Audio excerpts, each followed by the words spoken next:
지금 M7 종목 중에서 애플과 구글이 상승폭을 좀 줄여내고 있습니다. 예. 상대적으로 사실 애플 같은 경우는 어떻게 보면 뭐라고 해야 하지? 시장의 관세 이야기가 시작이 되고 나서 가장 그 아픈 손가락이 됐던 종목 중에 하나잖아요. 근데 오늘 월스트리트 저널에서 애플에 관련된 이야기를 워렌 버핏과 엮어서 좀 해놨더라고요. 요거 함께 보면서 보시죠. 가도록 예. 하겠습니다. 월스트리트 저널에서 어떤 이야기를 했냐면요. 워렌 버핏이 애플 주식을 완벽한 타이밍에 매도했다. 시장은 감탄하고 있다라는 이야기입니다.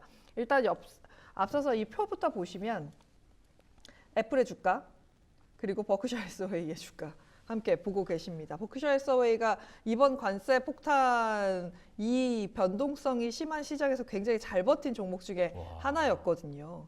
근데 버크셔가 저번 13F 때 애플 팔았었잖아요. 그렇죠. 그래서 2분기 연속 팔았죠. 네, 지난해 하반기에 애플을 연속적으로 좀 매도를 하는 모습을 보여줬습니다. 이게 신의 한 수였다라고 월스트리트 저널에서는 이런 평가가 나오고 있다라고 말을 하고 있습니다. 애플 시총이 지난해 12월 고점 이후에 1조 달러 넘게 하락하기도 했습니다. 요 시점에서 버크셔에서는 애플을 매도한 거였거든요. 현금 보유도 막대하게 했잖아요. 그럼요. 예. 버크셔의 애플 투자가 역대 최고의 단일 주식 투자였다라고 합니다. 한 종목에 가장 많은 금액을 투자했던 종목이 바로 애플인데 2016년부터 사기 시작해서 최대 1,100억 달러까지 애플을 가지고 있다가 팔기 시작한 거죠.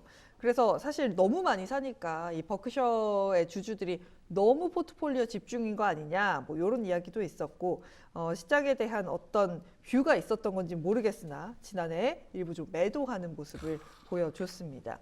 말씀해 주신 대로 버크셔가 정말 역대급의 현금 보유량을 가지고 있습니다. 현재 3,180억 달러의 현금을 갖고 있고요. 이게 사상 최대 수준이라고 하더라고요.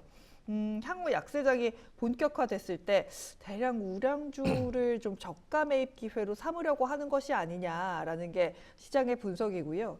아직까지 사실 이 다음 13F가 안 나왔기 때문에 이번에 주식을 샀는지 어쩐지는 모르겠습니다만 여전히 현금을 보유하고 있다면 아직 본격적인 매입 기회가 오지 않았다라고 보는 시각도 존재한다라고 이야기하고 있습니다.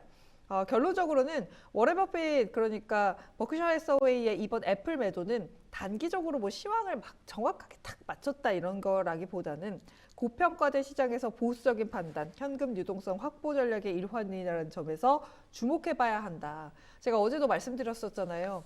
올해 4월이 역대급 변동성을 가지는 장이다라고 말씀드렸었는데 그런 장에서 이런 투자 전략이 잘 먹힌 게 아닌가라고 월스트리트 저널에서는 분석하고 있었습니다. 이 우리 버핏 옹은 어떤 삶을 살아오신 겁니까?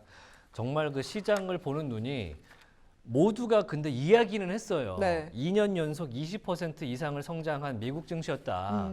그러다 보니까 내년엔 힘들 것이다. 이런 것들을 차근차근 쌓아 나가시면서 애플이라는 큰 주식을 끝까지 올려 세우시고 그렇죠. 차분하게 이제 매도하시고. 엑시트를 하시고 네. 그다음에 현금 보유량을 최대치로 한 상태에서 트럼프 대통령을 맞이했단 맞이하고. 말이죠.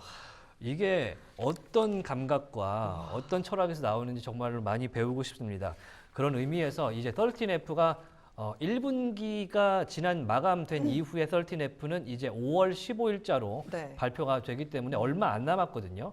그러니까 3월로 마감된 1분기에 대한 13F는 이제 45일 뒤기 때문에 5월 15일자로 모두 제출이 돼야 됩니다. 네. 그래서 5월 2주차 정도 되면은 13F의 어떤 뭐 퍼싱 스퀘어라든지 어떤 기업 혹은 엔비디아가 뭘 샀더라 네. 이런 얘기를 전해드릴 수 있을 테니까 네. 조금만 더 기다려 주시면 좋을 것 같습니다. 네, 어쨌든 애플 같은 경우는 현재 주가 1.6% 상승에 지금 그치고 있고요. 그래도 어제 올랐기 때문에 200달러는 좀 회복을 해내고 있는 상황이라는 점 말씀을 드릴 수 있겠습니다.